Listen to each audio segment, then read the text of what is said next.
let her tell it. People on the streets say Sabrina speaks. Tune into the show, she will let you know. Tell all your friends and family.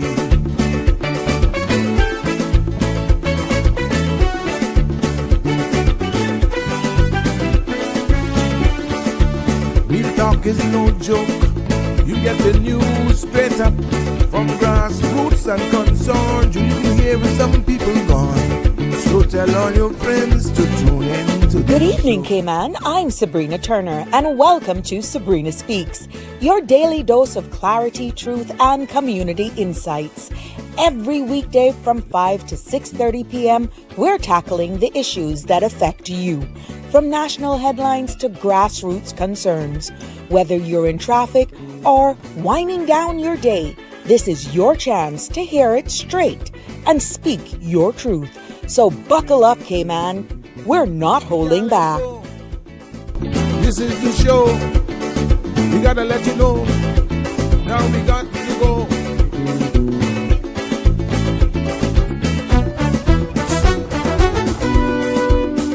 And now here's Sabrina. Hi. Good afternoon. Happy Wednesday, everyone. Yes, it's midweek. We've made it. Almost there. Almost there. Just hold on. What a week it has been so far. It's good to be here with you again. Just making sure we send out all those links. There we go. Got to make sure it's live so that I have no issues. And I'm hoping that the internet and connection pretty much holds up this evening. My apologies, beyond my control, but it's good to be back with you here for another exciting episode of Sabrina Speaks. Yes, hello to all of you near and far. It's good to be back with you. I am Sabrina, for those of you just joining me for the first time, and welcome. You're in tune to another episode of Sabrina Speaks. Yes, voices of the islands, conversations for the world, and the podcast where voices rise, stories unfold, and inspiration takes center stage. And tonight, it's no different. Yes, we're inspiring. I saw the I would almost say off-topic conversation last night, and that drew me to exactly what we're going to be talking about today, because it's amazing. Despite we were speaking about district councils, I noticed a very, very fluid conversation that was happening behind the scenes that all of you saw the commentary on. And it was very interesting to see the feedback and the difference in opinions that were shared publicly. And I welcome those, to be honest with you. And that's why tonight we're stepping right into the middle of the national conversation, because it is being had, to be honest, as we continue to be at a crossroads here in the Cayman Islands. And it's no new episode for us here. And I'll show you that in a moment, because we have brought this up here before. And I'm so happy, based on the conversation that was ensuing while we were talking about district councils, to bring it up here this evening. And I wouldn't say that we're at a boiling point, but we're hearing people speaking about it more and more. And what I'm talking about is acknowledging the fact that we're seeing where the Cayman Islands is at a crossroads, not just politically, not even just economically, but culturally.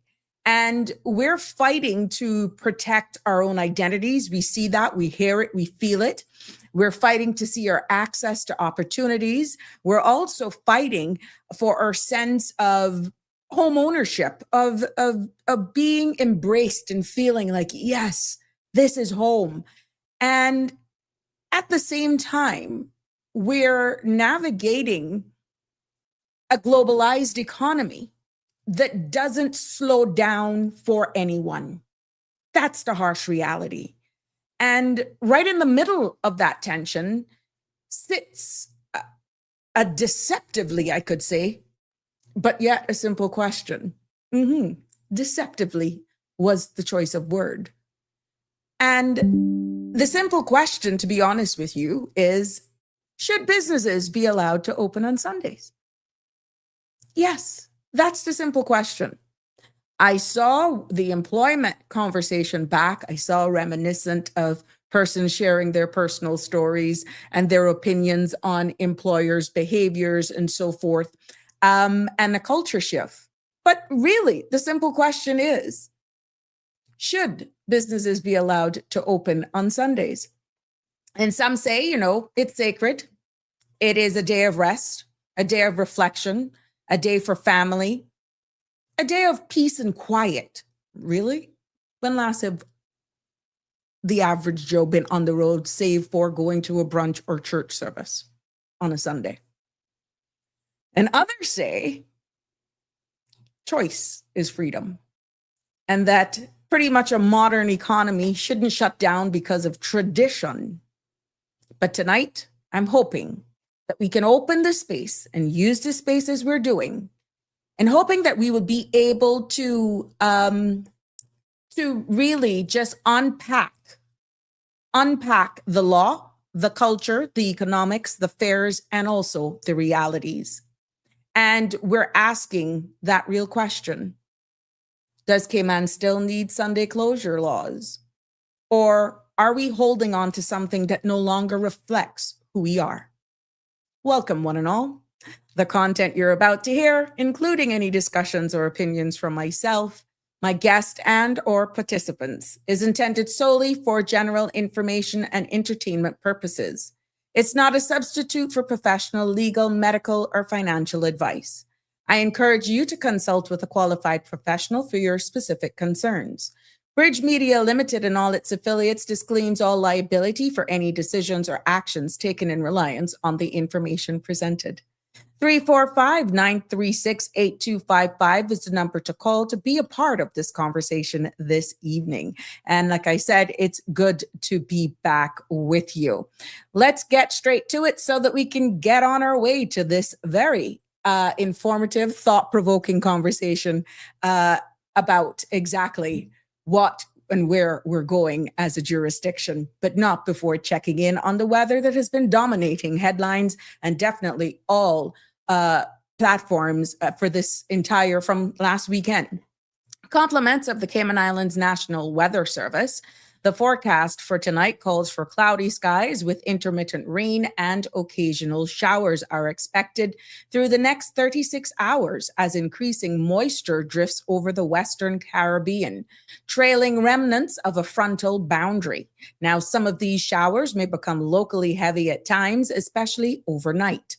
From late Thursday, a less impactful front than our previous one will drift across the Northwest Caribbean, decreasing showers, activity, and bringing fresh, strong winds, rough seas, and noticeably cooler temperatures. Decreasing winds will improve marine conditions for a later time in the day, with small craft advisory being discontinued in the afternoon. Now, a small craft alert will be issued on Thursday night as seas once again deteriorate with westerly swells that are expected. The forecast for tonight is calling for overcast skies with rains and scattered showers. Some showers may become locally heavy at times. Temperatures will fall to the low 70s and winds will be east to northeast 5 to 10 knots, becoming north to northeast by daybreak. Now, seas will be moderate with wave heights of 3 to 5 feet. There will be a high tide this evening at 11:42 tonight and a low tide at 5:31 tomorrow morning. A sun will set this evening at 6:19 and sunrise at 6:59 tomorrow. The outlook is for a cold front to enter the Northwest Caribbean by late Thursday, decreasing shower activity thereafter. Now, this front being less impactful than the last system is expected to continue moving through the Cayman area and eventually becoming stationary east of Jamaica by late Friday. Now, the associated high pressure system to this will bring some fresh to locally strong north to northwest winds, rough seas, and noticeably, again, cooler temperatures. And a small craft alert will be in place for Thursday night. So here you have it. And for all of you who have planned activities, please consider doing them indoors, especially if it's in the evenings. And pretty much all day we've been having light showers So make sure you plan wisely and make sure you keep it locked. Once we have it, we'll share it. And of course, you can always go on to the Cayman Islands National Weather Service for more detailed weather report. But welcome, one and all. Now let's take a look at our headlines across Cayman, Caribbean, and definitely the United States, and our news roundup for today. And I intend to continue this, bringing you with top stories from here, the region, and definitely around the world. So let's bring it straight here to home, because there are two major crime stories reported by the Royal Cayman Islands Police Service today. Over in Cayman Brac, a 31-year-old man was arrested and formally charged with rape following an incident that occurred on January 31st. Now, the alleged assault took place in the Cemetery Road area. The victim and the accused are known to each other. The man appeared in court today, February 4th, and has been remanded in custody. He is scheduled to appear on Friday, the 6th of February. Meanwhile, on Grand Cayman, police responded to two separate robbery incidents on Tuesday night, February 3rd, one in Savannah and the other in Georgetown. The first occurred just before 8:30 p.m. at a store on Hurst Road. Two men armed with knives entered the store and stole cash and a bottle of wine before fleeing. A third suspect, described as a female, was also seen fleeing the area, and no injuries were reported. Later that night, just before 10 p.m., police responded to an attempted robbery at a store on Walker's Road. Two masked men were also armed with knives, tried to rob a cashier who resisted. The cashier was injured during the struggle but managed to escape. Members of the public helped trap the suspects inside the store by holding the door shutters closed. Police arrived quickly and arrested the two men, ages 18 and 28, both from West Bay, along with a female juvenile believed to be involved. The victim was treated at a hospital for serious but non-life-threatening injuries and later released. Officers also recovered a quantity of cash and seized an abandoned vehicle believed to be connected to the incident. Royal Cayman Islands Police Service believes the two robberies may be linked. Police are commending the bravery of the store employee and the public who intervened, but are reminding everyone that personal safety must always come first.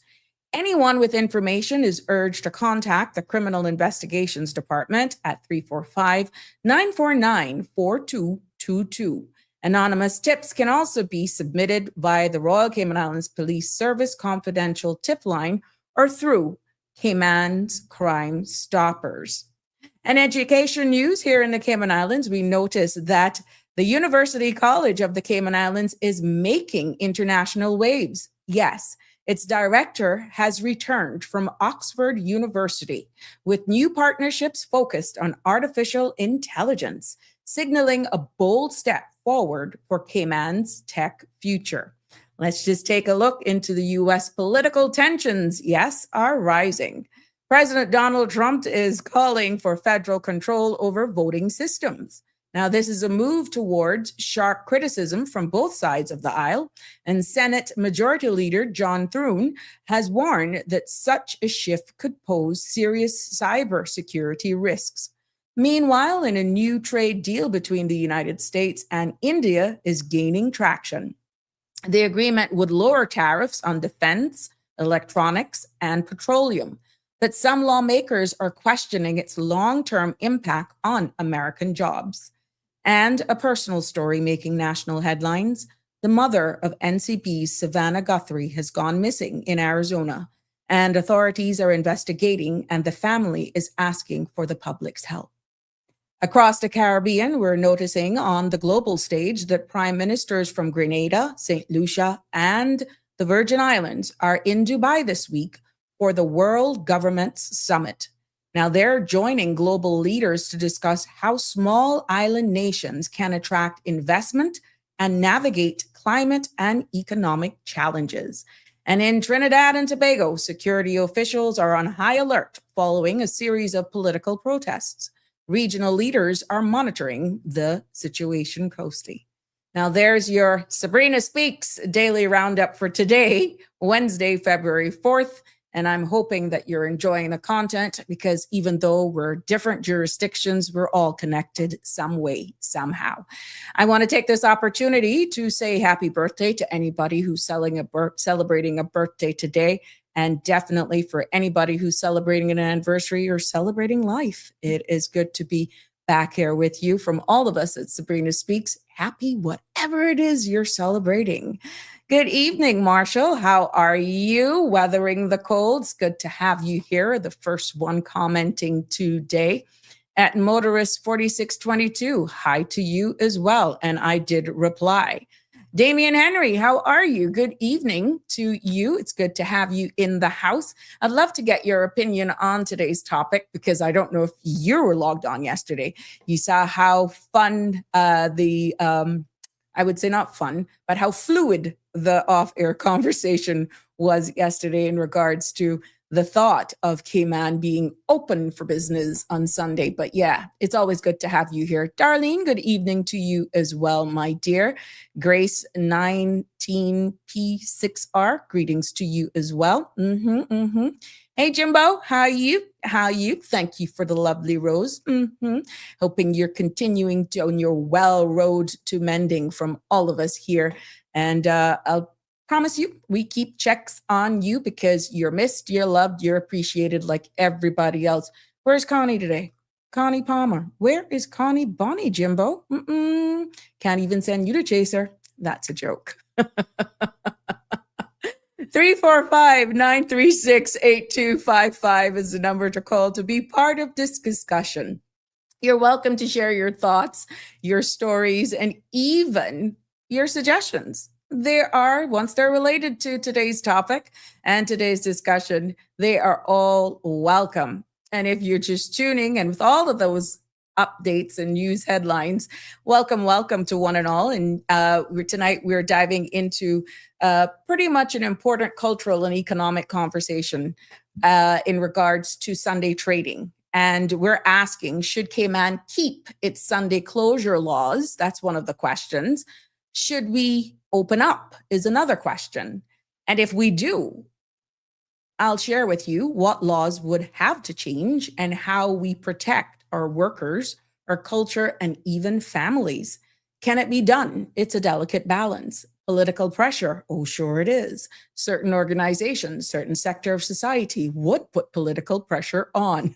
Now, we've broken down the current law and, as it pertains to district councils and all that sort of stuff. And we want to just keep it real.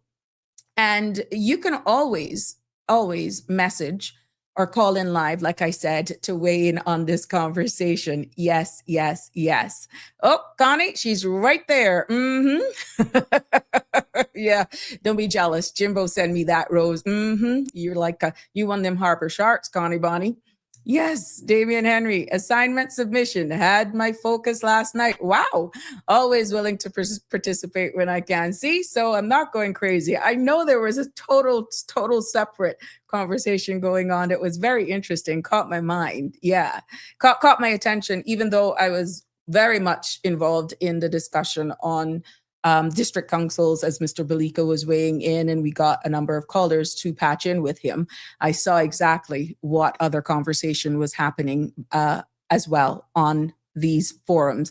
Jimbo, one day that the roadways are completely filled up. One day that the roadways are completely filled up. Connie Palmer, when? What are you talking about, Jimbo?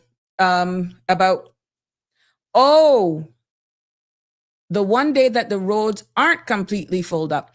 Really, Jim? I don't think so. There was traffic on the roads on Sunday. I went out and I picked up my aunt, and she was shocked. She was shocked, and she kept repeating it, Jimbo. Oh my God, this almost looks like a public holiday then. But she kept saying there was traffic in the roundabout coming from South Sound going into the roundabout by Hurley's, Jim. And that was, I would say, around 11. minutes or a little bit after 12. Yeah, on Sunday. And we covered some ground. We had reason. And she drew my attention to it because I'm aware of it. But for someone who kept repeating it, oh my God, Cayman is changing. Cayman is changing. And those who were going to I guess, brunch as well. And she kept saying, look at the traffic, look at the amount of people that are on the road. And then you could see workers as well going on the road because you can notice who are on bicycles and that sort of stuff. And you're seeing all of the airlines that are coming in. It is, let me tell you something, Sunday, if you didn't know it was Sunday, maybe people were fast like me and they were out watching the waves as well. I don't know, because that was my reason for leaving home. I really wanted to see what was happening along the coastal areas. And we drove all into West Bay. We went by Georgetown Yacht Club up in there by the North Sound to see the difference there.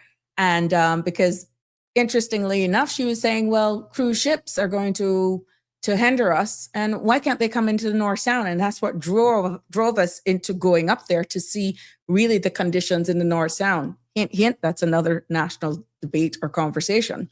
But we saw yesterday in the news too, where the airstrip is going to be extended out in the North Sound. But I digressed. That was the purpose of going into the North Sound, to really see how bad it was in there compared to certain parts in town and along the 7 Mile corridor. And the traffic, everywhere we went, we took the bypass up, we came back down on the regular 7 Mile corridor strip. And trust me, Jimbo, it was like a regular day almost. Of course, you saw the difference in traffic. But what I'm saying, going back from whence we came and where we are today, Cayman's alive. And it's really, really hard to differentiate sometimes as a young person growing up, knowing what Sundays used to be. You could literally hear a pin drop. It's not the same anymore. So hence the birth of this conversation. And like I told you, we featured this already. We featured this, closed for Sunday is a question mark, Cayman's trade law, culture, and the call for change. We aired an episode of this on the 30th of September. You can go back and look at that. And repetition is key. And the main reason why I felt it was important to bring it back up today is because there's a part one already to it. And for the type of conversations that I saw happening yesterday while we were talking about district councils is why I brought it back up today, because technically with the exemptions under the Sunday trade law, you would be floored at the types of businesses that are exempted. Yes, let me tell you. So here, just to put it in context, there are a number of businesses that are exempted. But when you look at what the law actually says, first and foremost, there is a law that's called the Sunday Trade Law 2014 revision. And that piece of legislation governs what you can do and cannot do on Sundays here in the Cayman Islands. Now, under the law, certain businesses are allowed to operate if they choose. And hence, they would be exempted, meaning even though this law is in place, there are some exemptions that are clearly outlined in the law where it's a matter of choice if they choose to open. Now, these will include restaurants, water sports operators, tourist shops, pharmacists, golf courses, sightseeing activities. These are just some of the examples. And in 2015, it was even expanded to even more. But just straight off the top, here we go. There are 18 areas right there that is allowed to open already on Sunday if they so desire. And even though it may be a little fine in let me get this here on this screen so that I can read it up for you.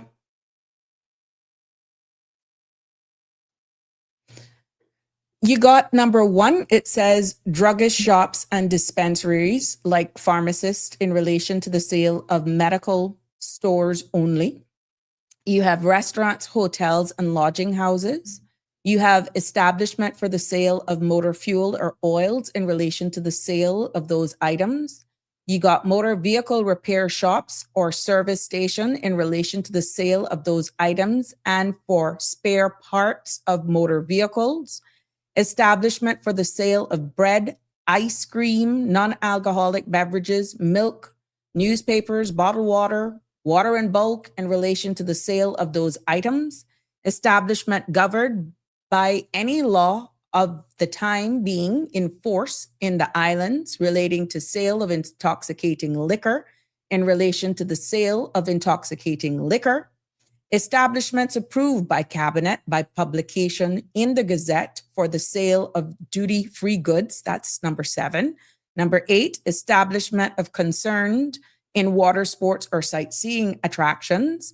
Establishment within the culturage of in the footprint then of a hotel in relation to the sale of souvenirs, items, toiletries, and medical supplies.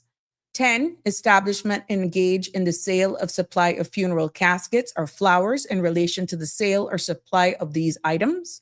Establishment for the sale of victuals, stores, or other necessities required for a ship or aircraft on arrival or immediately before departure from a port or airport in the islands in relation to the sale of those items.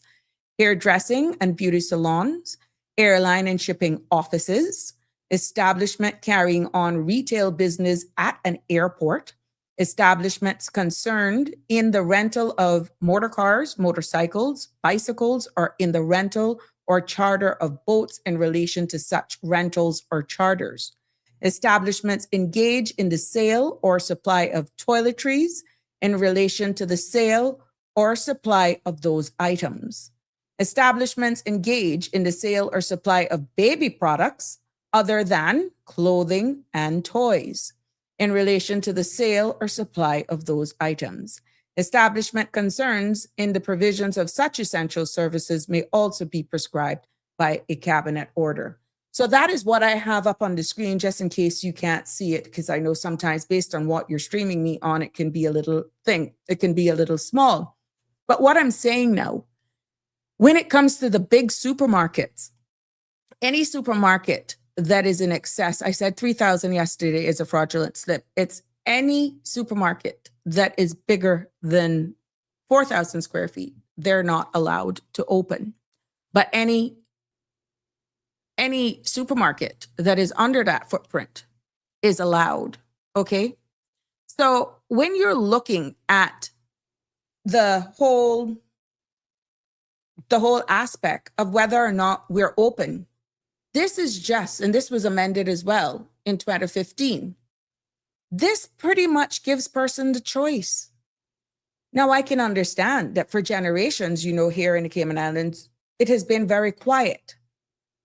Church in the morning, family lunch, no loud music, no alcohol sales, limited commercial activity. It was really, or it is known as a day to breathe, to exhale. And pretty much for Caymanians, Sunday closure isn't just a rule. It is a cultural anchor for who we are. Now, please, based on where you're catching this information, I'm not an advocate for or against. I'm just bringing you the facts and putting the questions out there for you to be giving me your feedback. And I would welcome your feedback on this because I'd like to see where we're going. And it's amazing the difference in age, what sector you're in, to get the feedback. Now, it is really a reminder of who we are. And it's a protection against over-commercialization as well, some people may actually say.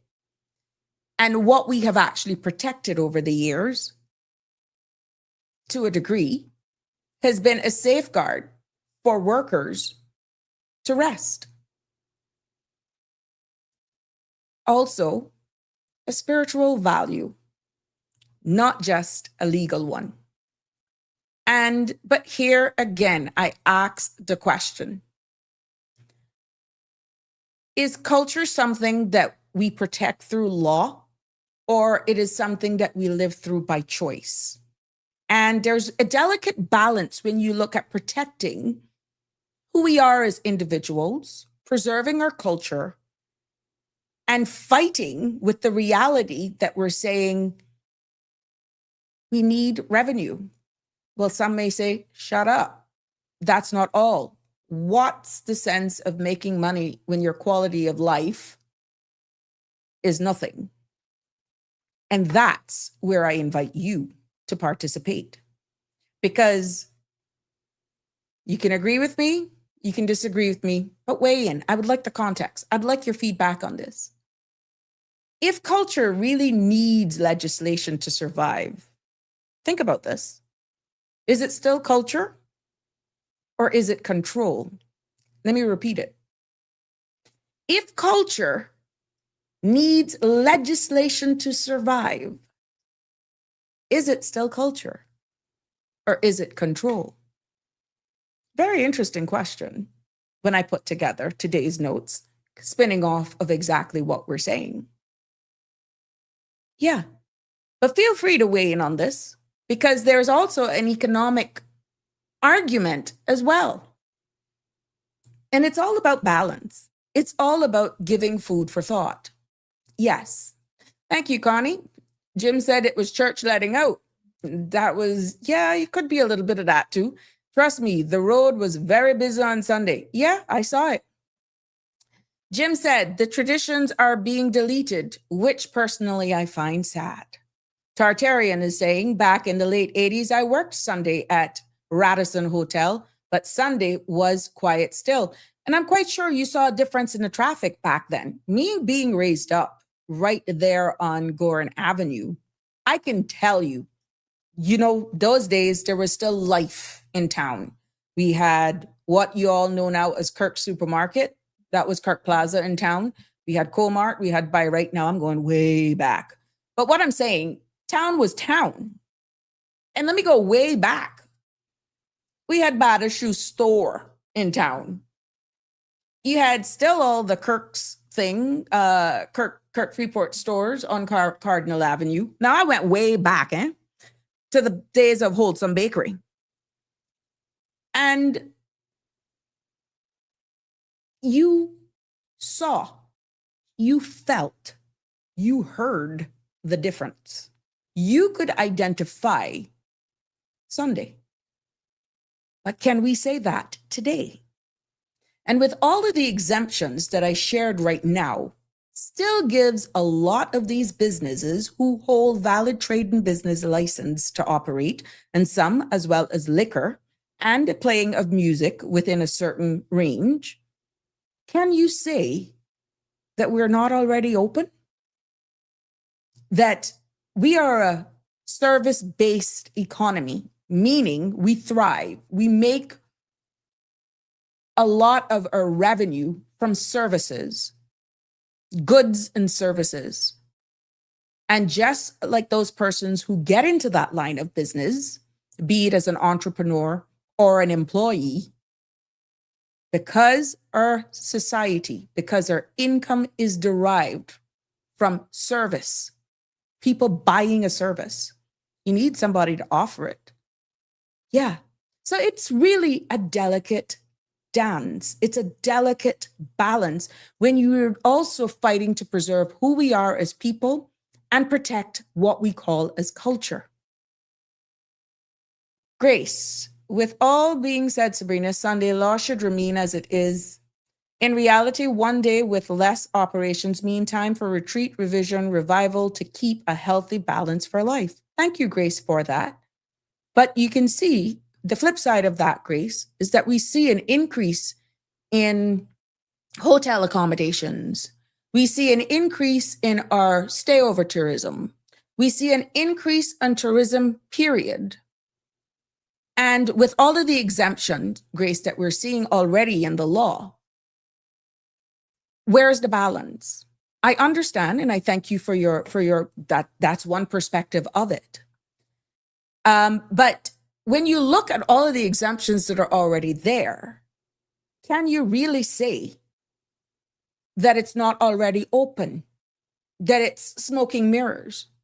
Because with the exception of government, which is a choice, with the exception of schools, technically,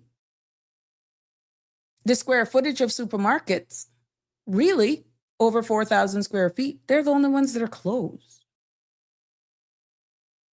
And those family-owned businesses who choose not to open because they sell souvenirs and stuff on Sundays, that's a personal choice. But the law, as you said, should remain as it is, have already provided a number of exemptions that means they can open. Every one of those car stores, repair stores, workshops and stuff literally are exempted. They can open if they so choose. So is it a farce? Is it smoking mirrors? Who are we fooling is the question. What is the national stance on this if you really were to get a temperature check on it, measured? Then you look at then at the labor laws of 2021 and how they would actually be able, because you know the law says you have to get at least 24 hours rest, right? One thing with overtime, but it's built in, it's baked into the labor law that you must give an employee 24 hours of rest. It didn't say it had to be a Sunday. It didn't call any day of the week. It just says, of course, we have 7 days in a week, that you get 24 hours of rest. So there are a number of pieces of legislation, if this is the direction that we're going to go, when you look at the amount of exemptions that have been done, it's already there. And the law did not specify, of course, because of those who work shift anyhow, the uniform service, persons in the medical industry, and a work week Monday to Friday does not exist when you come to the uniform service, frontline staff. And even now, when you look at even some of the supermarkets that are in excess of 4,000 square feet retail space, there's work that goes on. There's work that goes on behind the scenes.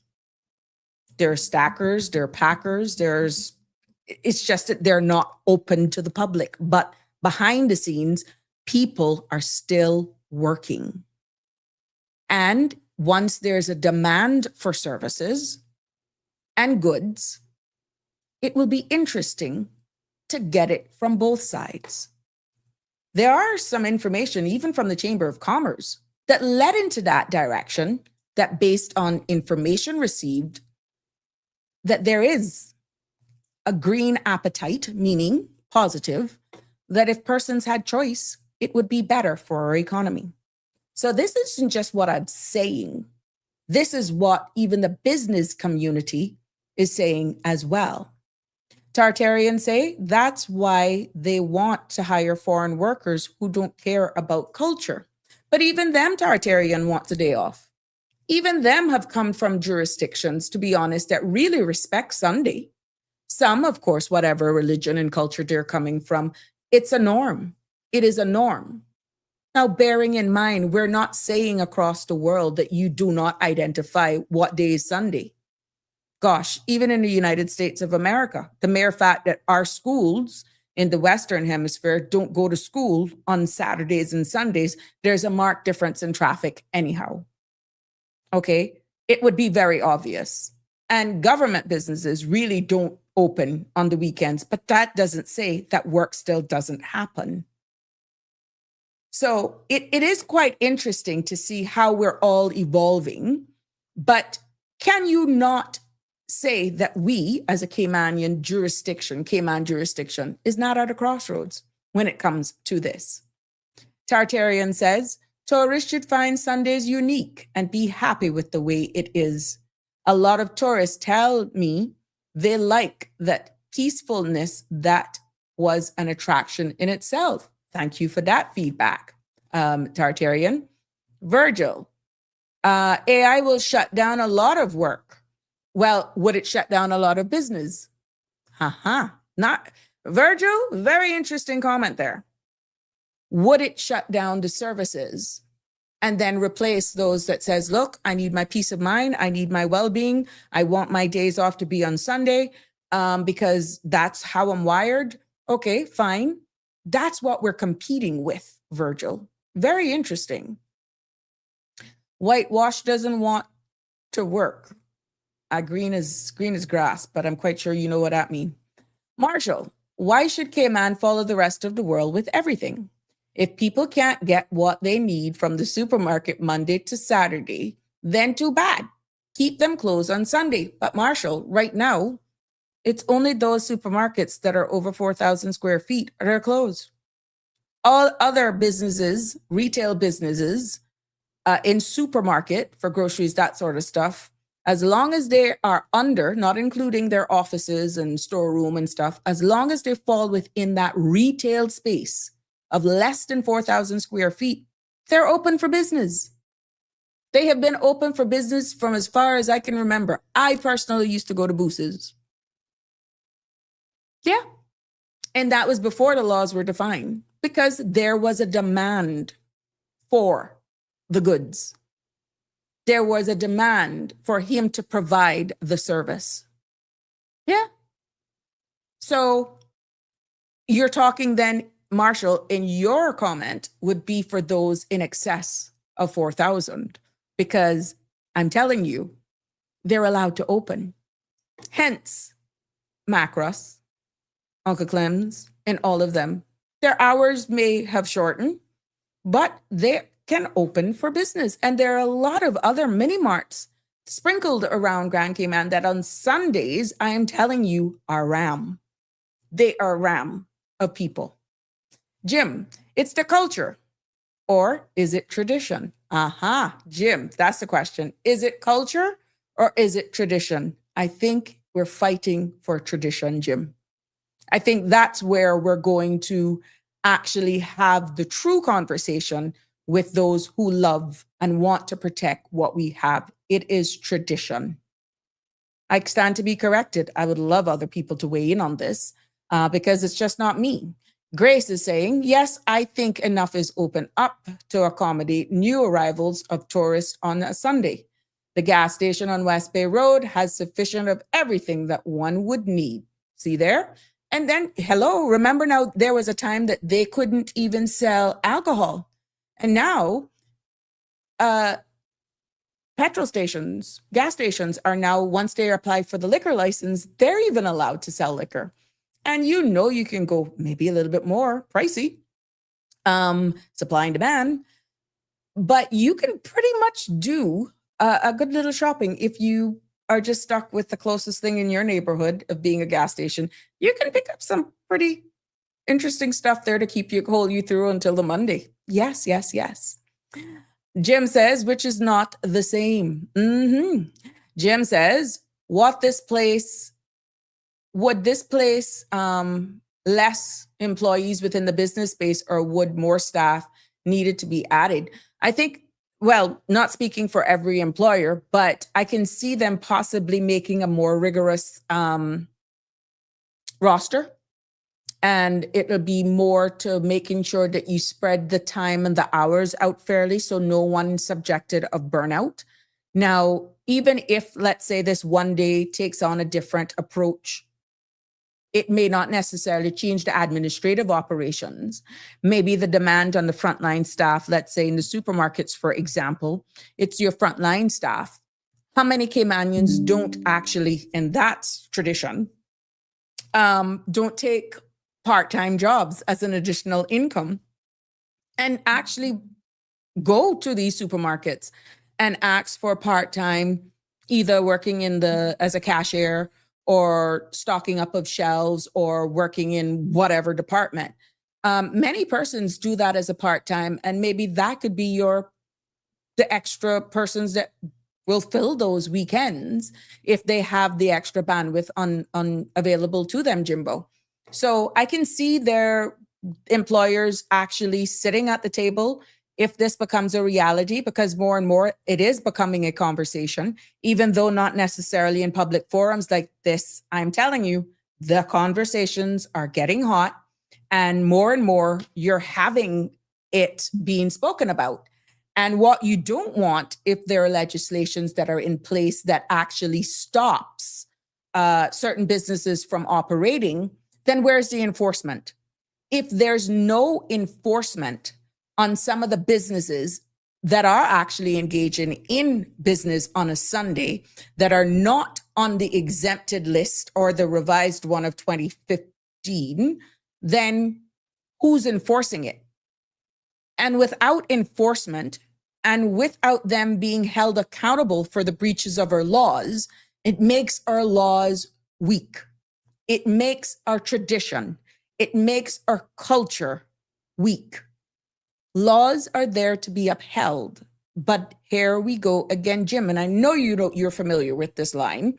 If the gatekeepers aren't gatekeeping, what's the sense of having the laws? It's very interesting.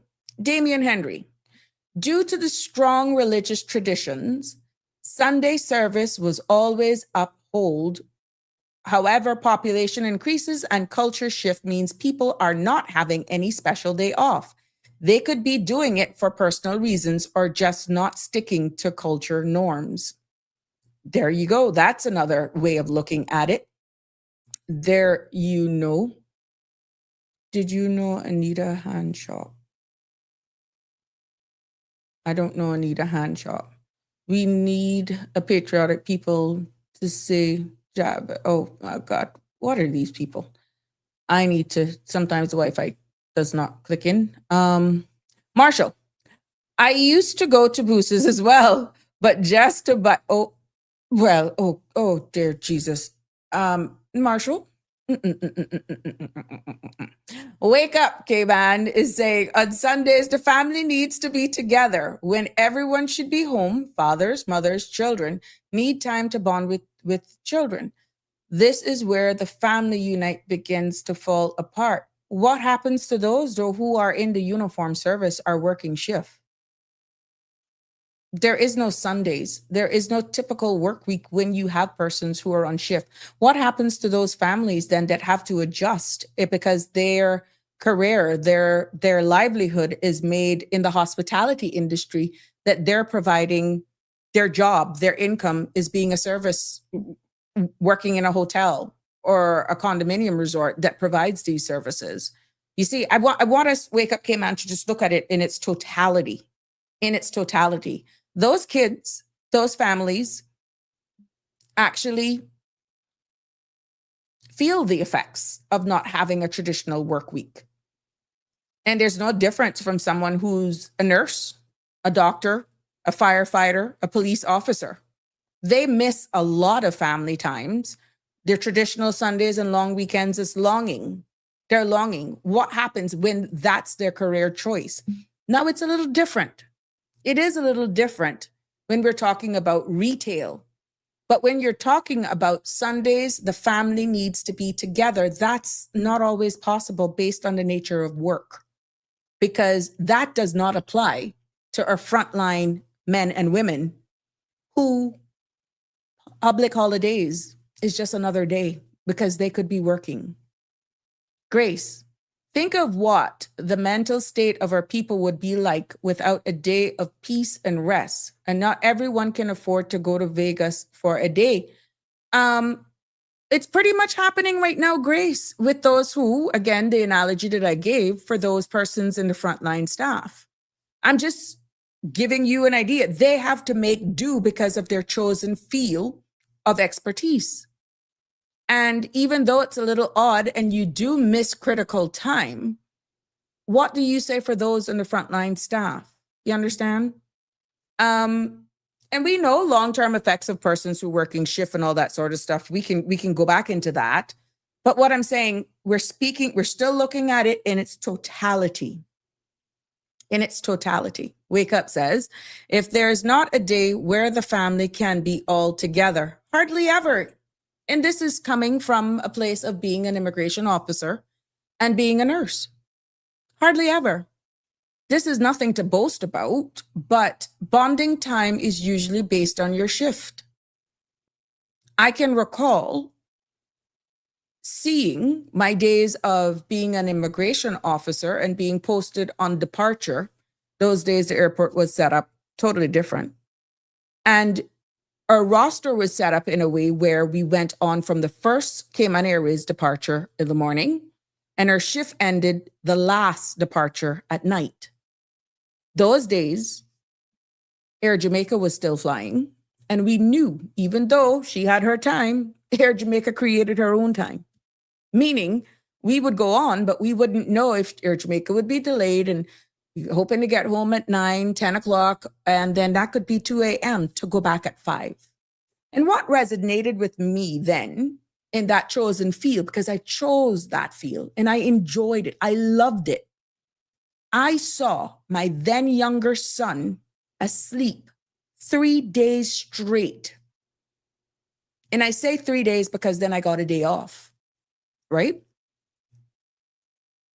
Because when I left for work in the morning to be there for 5 a.m., he was sleeping. When I got home in the night, he was already sleeping. That cycle went on for 3 days. You understand? So it all depends on the nature of business. Now, if it wasn't that chosen career and nobody flew on Sunday, yay, hooray, everybody would be home. And it was the same thing with me being a nurse. Those days, Georgetown Hospital, as it was called those days, 3 to 11, 7 to 3, 3 to 11, and 11 to 7, the graveyard shift. And it wasn't a 12-hour shift those days. And you just honestly, because of your choice, a regular day of the week did not exist. You automatically shift. But I still was able, when I had those 1, 2, or 3 days off, I still managed. This is my personal experience. I still managed to do a lot of bonding with my time and family gatherings as well. To say it was easy? No. It was hard. To say that I lost time with my younger kids during those phases of my life? Yes. Do I regret it? A little. I was not out gallivanting. I wasn't.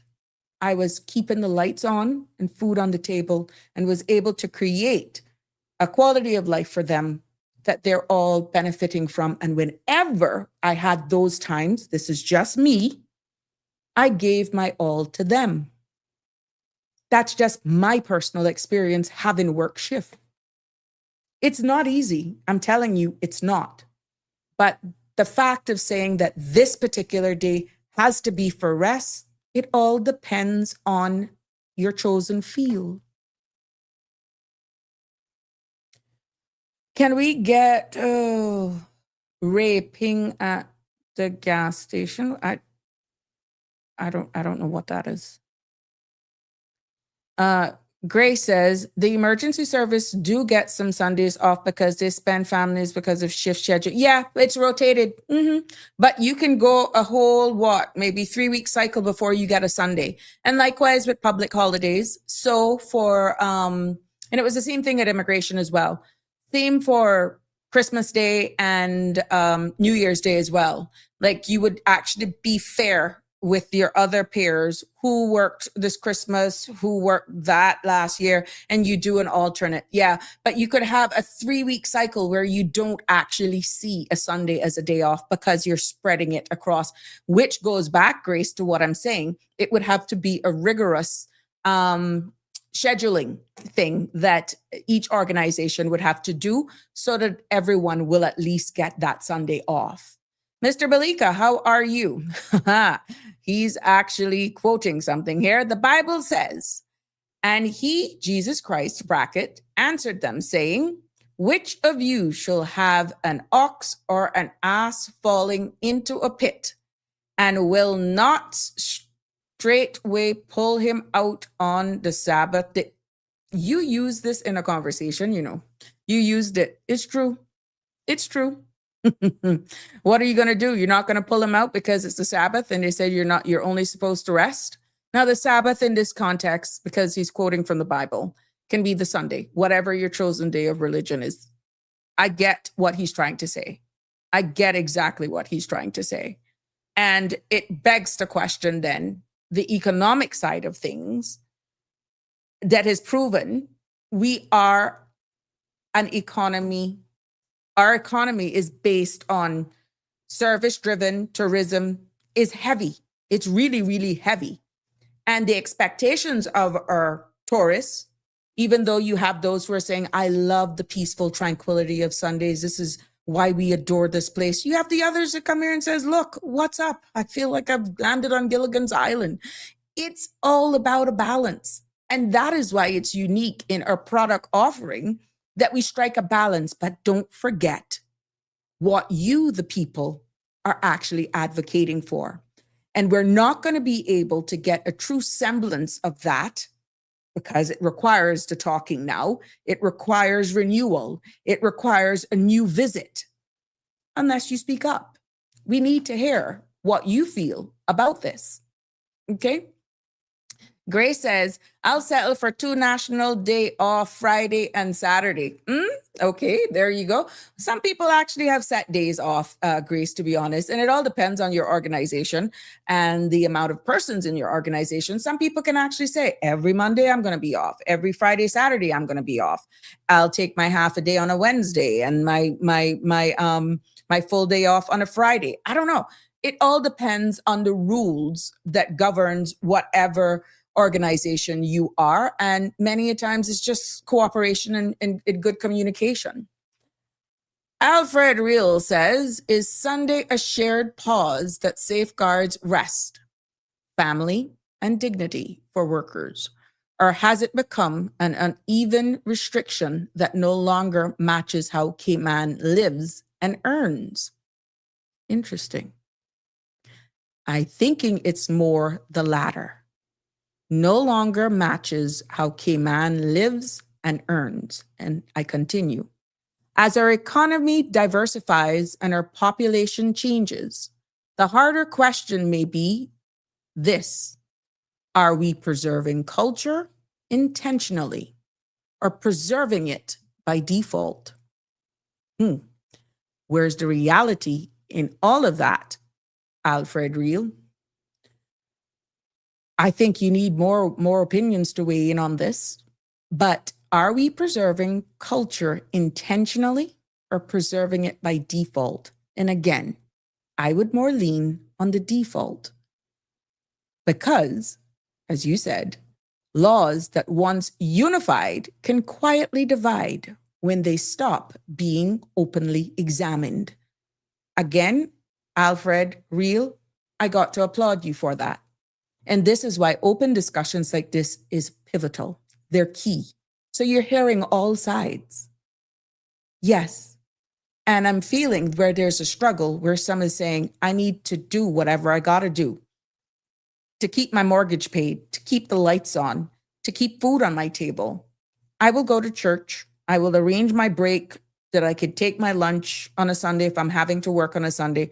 I can see me walking across the parking lot of Georgetown Seventh-day Adventist Church many Saturdays when I was a nurse. I would go in there and I would sit down for my hour.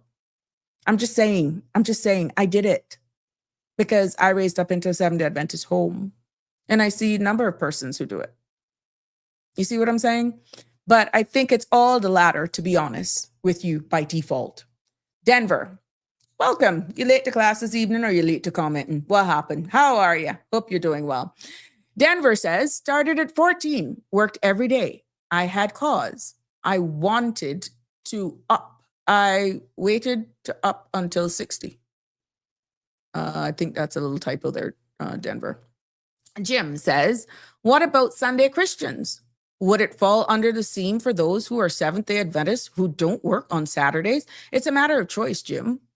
Like I said, you didn't have that choice in the medical industry when I was a nurse. They respect you that you were Adventist, but it wasn't anything carved out to say, well, okay, because I was an Adventist, I would get every Sabbath off. No. If I worked on a Saturday and it was a shift, let's say it was a 7 to 3 shift and I couldn't get to Sabbath school or I could choose Do I want to go to Sabbath school? Do I want to go to divine worship, to the preaching part? I would try to work out with my peers on that 7 to 3 shift what part of the service I wanted to catch, and I would take my hour lunch then, and I would walk over to the Georgetown Seventh-day Adventist Church and partook in the service. But yeah, it's quite interesting. Cultural diversification, Damian Henry is saying. Denver Douglas says, by default, we're not protecting culture. We could if and be different if not for the greedy of many. Well, that is where the open dialogue, Denver, needs to be had. And the more we talk about this and the more we're seeing legislation being broken, because it's not like we don't have laws. The whole focus was exactly what we pointed to. The amount of exemptions and the reality. It's business as usual, even on a Sunday. And some are even open illegally. But if there's nobody gatekeeping, what's the sense of even an exemption? What's the sense of having the hard and fast laws to say you can't open when you're not apprehending offenders? It kind of is a disrespect, to be honest. If we confirm exactly what road, what trajectory we're taking as a jurisdiction that includes the feedback from the populace, from the people, from the public, from everybody's opinions. Dean Gillette says, the Sabbath was made for man, not man for the Sabbath. The problem is when someone doesn't want to work on their Sabbath, but is forced to do so. It takes a bit of understanding as well, I think, Dean, because some would actually say it's a bit selfish,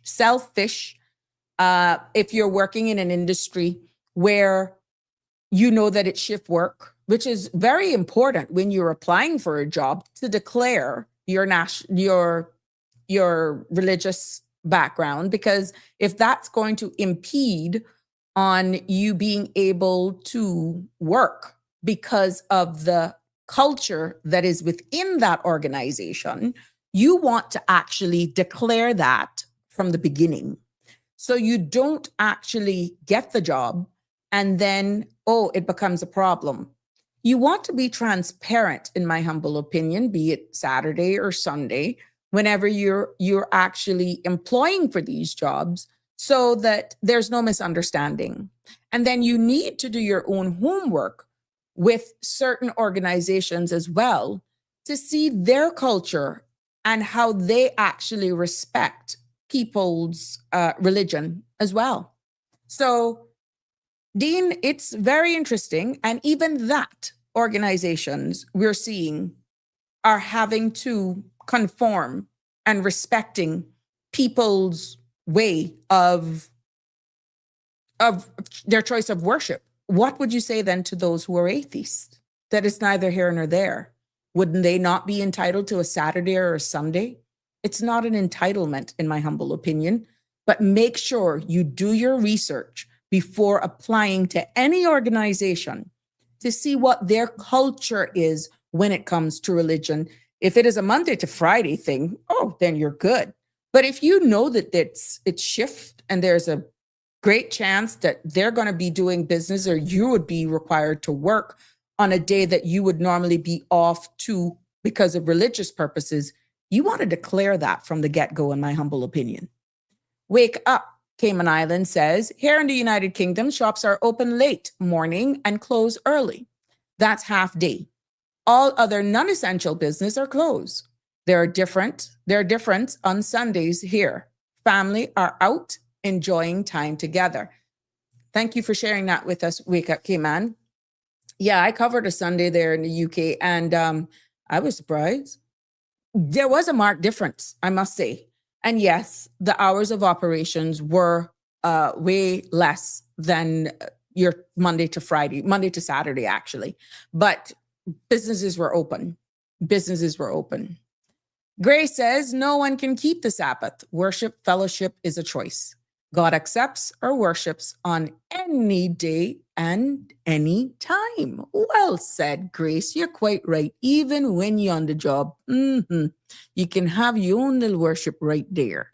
Grace says religious people causes division. Worshippers of God have understanding and can unite on any given day. Thank you so much for that. Denver says, as so Cayman should be the same as UK. Well, there you go. Denver, you like an austerizer blender, you know, but well said. Do you realize how it would be easy for our government to actually say, we're just going to cookie cutter exactly what was said here, that the United Kingdom is open? Do you realize that if our government officials are fearful of doing it, that they can say, well, we're a British overseas jurisdiction, and here, all we're doing is just matching what they do in the United Kingdom. What would you say then? Would be interesting, Denver. You are something else, but you're making sense. And it could be a cop-out. Now, I still feel that participatory democracy works. And this is why it's important for everyone to weigh in and give their opinion and to give their feedback to their leaders. And at the end of the day, you have to look at it, remove yourself completely as an individual so that you're able to absorb in an unbiased way and listen to all 4 to 17 sides, because you're going to have it coming from you at all angles. And you cannot be so close-minded with one thing. These are my policymakers now, my leaders now I'm talking to. You can't be so rigid on yourself to only have at the forefront processing what is being told to you from all angles with one thing on your mind. Boy, I want to get reelected. Because there's a bigger picture at hand.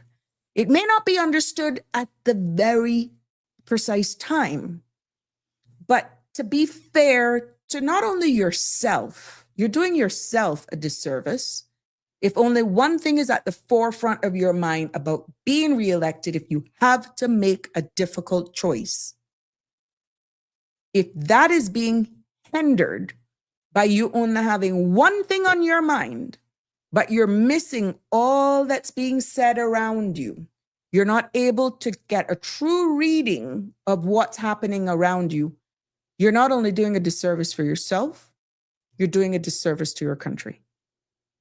And this is why it's good to have the real conversations at all time and be open. Just be open, be honest with yourself. There's nothing wrong. Because if you ostracize the very same people who elect you, guess what's going to happen? You're still going to lose at the polls. If it's only one topic, you could still lose at the polls. So don't do yourself that disservice. Hey, Miss Dorothy, how you doing? How you doing? Dean Gillette said, then should someone be denied a job based on religion? That could be looked at as bias. You'd have to prove it. Hence, Dean, what I said, it's good for you to actually do your own personal research before applying to certain organization to get some sort of semblance as to their culture when it comes to religion. You'd have to prove it, to be honest. But what helps is when you can actually do your own research.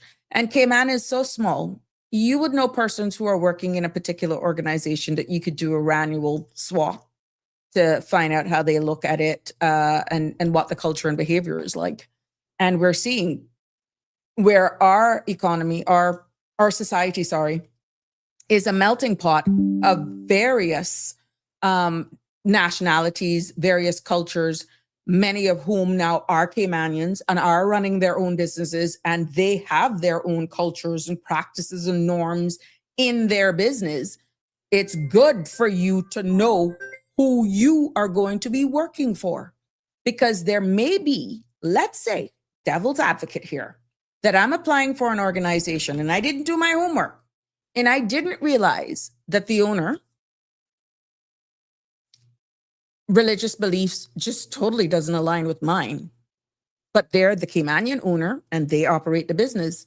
Now, you know, that's going to be a clash right there, because there's just going to be certain things, certain practices within their organization, within the culture that's embedded within that organization, that automatically you're on the back foot immediately.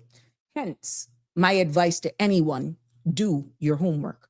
Good evening, caller. Welcome to Sabrina Speaks. You're live. What's on your mind?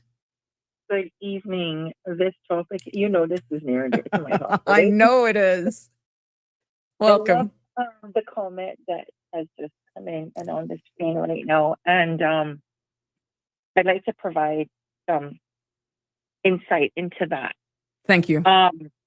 So the situation of being biased or discriminated against, for, you know, another interpretation of that, in relation to somebody's specific religion, as opposed to being able to fill the job requirements, are two completely separate things.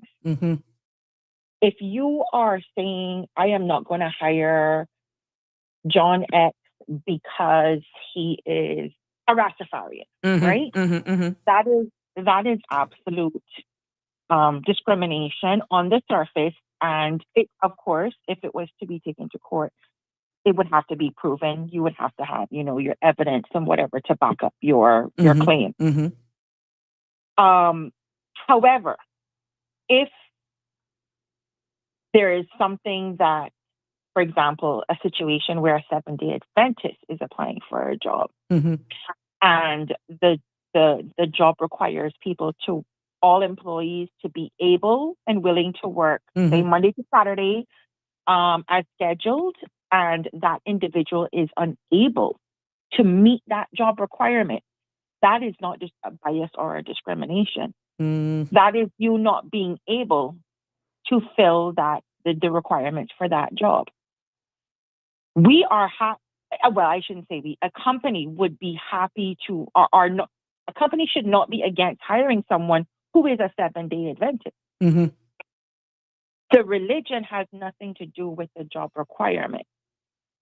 However, the 7-day Adventist has to be of the understanding that when scheduled, they will have to work as the job requires. So it's two very, very different things. So if they say, I'm sorry, I will not work on Saturdays, you're not able to fill the job requirements, which has nothing to do in the employer's eyes with your religion.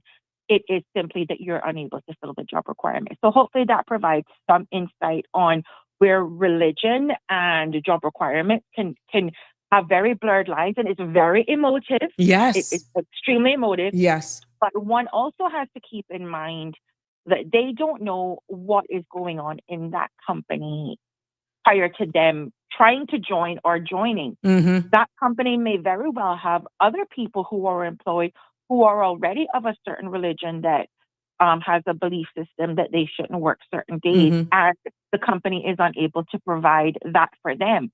So how unfair would that be now to do it for the newcomer? Exactly. Right? So I just wanted to throw in my little 2 cents into the pocket and put my perspective on that and how things are looked at, because it can be seen on the surface very easy. Oh, they're discriminating against me because I'm this or that, and it's not that. It's the fact of the matter of what are the job requirements. And like you said, there is a certain amount of onus and accountability that needs to be taken, especially nowadays when there's so much social media and internet. And even before that, Cayman was a very close-knit society. You need to do your homework as well with the people that you're keenly interested in going and applying for jobs with, so that you know what their expectations are to come to the table. And like you said, just a short while ago, you may have discovered that their belief system or their morals or their ethics are completely opposite of yours. And that's good knowledge to have prior to going to the not even the interview, but before you even apply. Right? Yeah. So So there, Thank you. that's me. Thank you so much. Let's see if you got a feedback on this. Jim says, and I have it up on the screen, if Cayman is seriously thinking on going in the direction you are speaking on, I'll add in, go back to a 40-hour work week, 4 days, 10 hours a day. Part-timers can do 3 days at a 30-hour work week, offering people a life/work balance. Life's too stinking short. Oh, okay. Yeah, life is too short. Yeah, I was hoping that caller would have weighed in on that, her thoughts on that. And thank you for sharing that. And that caller works in human resources. So she comes versed on exactly providing and validating what I've said. Connie, I'll get to that in a second. But yeah, it should be interesting how and where we end up going. But I'm going to tell you what, though. If for some reason, if Sunday opens, what will happen to workers in this case is that in accordance to our Labor Act, which some of these legislations will have to change, a mandatory, as I have alluded to, under Section 19 of the labor law, requires that you'll get, and I said that at the beginning, 1 full day of rest in every 7 days. So you're guaranteed 1 day. They didn't specify any specific day, right? In regards to overtime, in accordance to Section 24 of the Labor Act of 2021, that requires time and a half for hours beyond the standard work week.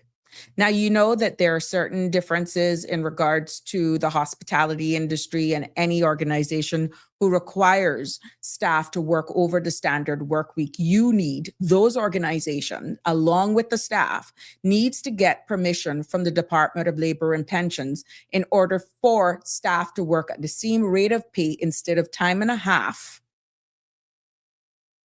You heard what I just said? It is not an internal decision to just continue working at your same rate of pay if you're going to work more than your standard work week and don't get overtime pay at a different rate.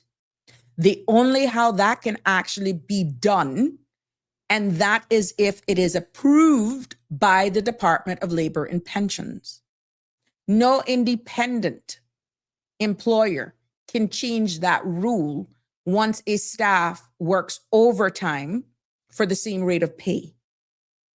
That has to be approved and equally approved by the employee and the organization with the inclusion of the Department of Labor and Pensions. Okay? Section 75 says that it prohibits intimidation or pressure to accept unwanted conditions.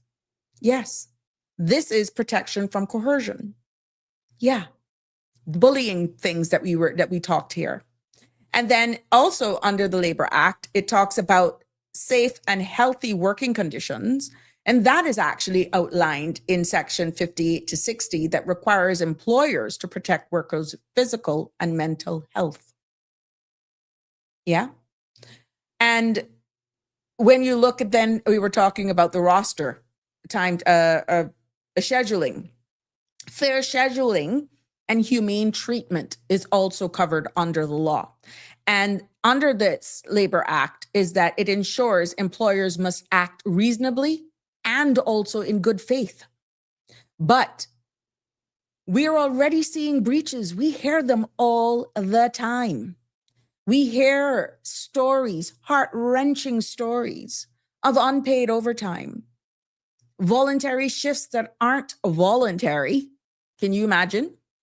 And schedules change even without notice. And what we've also shared on this space is the realities that workers have this fear to report violations. And these all fall under the labor law. And they're already working 6 and 7 days straight. So do you realize where I'm going back with these realities? The gatekeepers need to gatekeep. Because if Sunday trading is relaxed, for a better word, officially, the risks that comes with that, of course, you guys have pointed it out already. There's more pressure to work on Sundays. yes, you pointed out there could be an erosion of family time. There could be burnout, but it all depends on the context and the nature, the industry that you so choose to work in. So we need to have protections if this is really the direction we're going to go in making sure that there will be some form of mandatory Sunday premium pay and guaranteed voluntary Sunday shifts would be something they could be considering as well. And at the end of the day, that the necessary mental health protections, penalties of breaches are definitely, but again, that falls on the resources and manpower and training of the gatekeepers.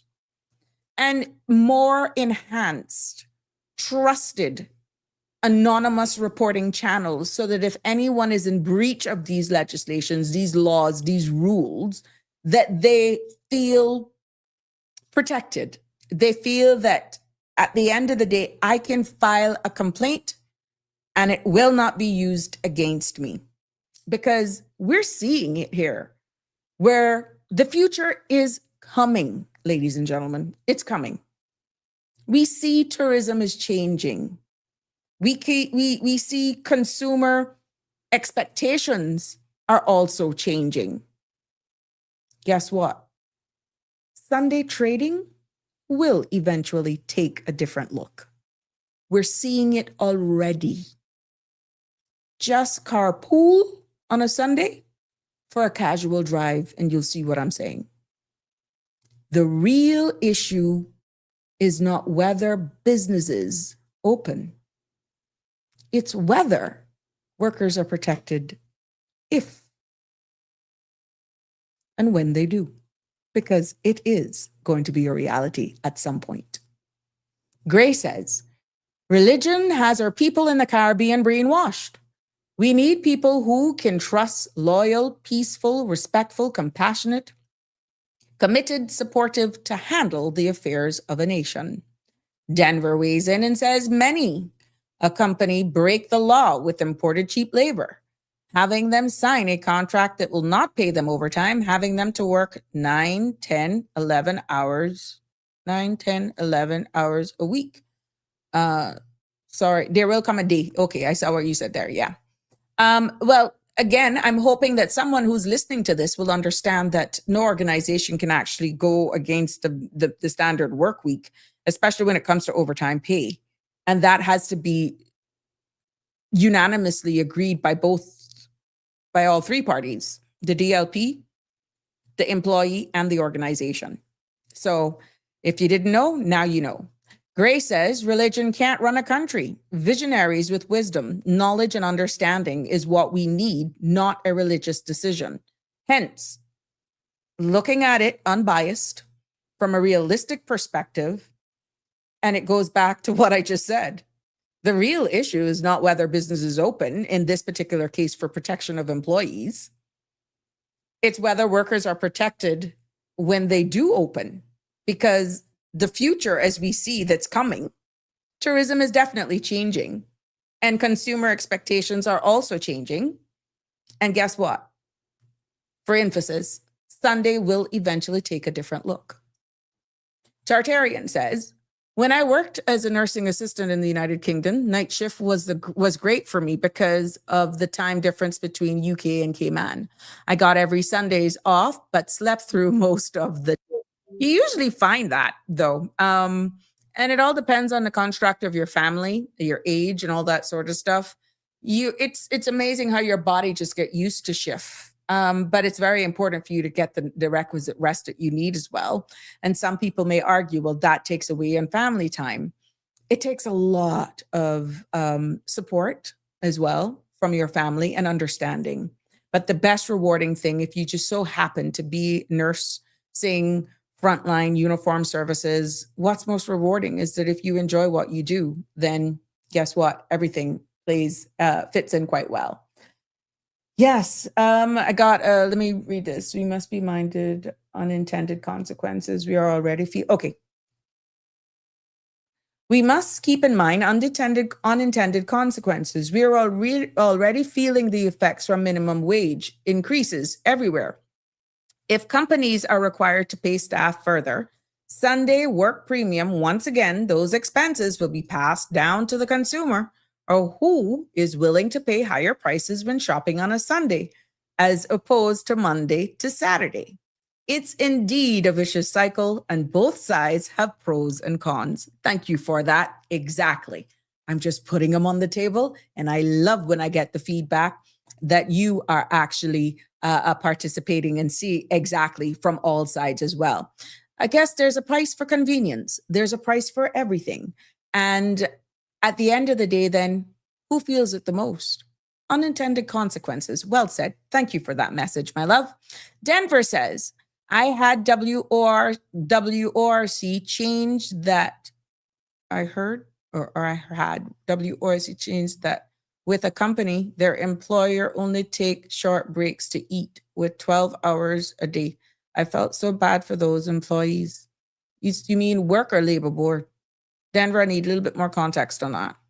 You heard, I'm assuming this is heard. I heard WORC change that with a company, their employers only take a short break to eat, working 12 hours a day. I felt so bad for those employees, that employees only take a short break to eat, working 12 hours. Well, that's inhumane. And that would not align with the law.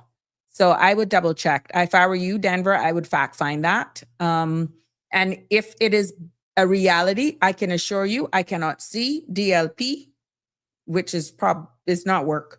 It would be the Department of Labor and Pensions. I can't see them actually approving that. So instead of WORC changing it, is what I'm getting from you, it would be the Department of Labor and Pensions. And I can't see them actually doing that if it was clear. I will put myself out on a limb.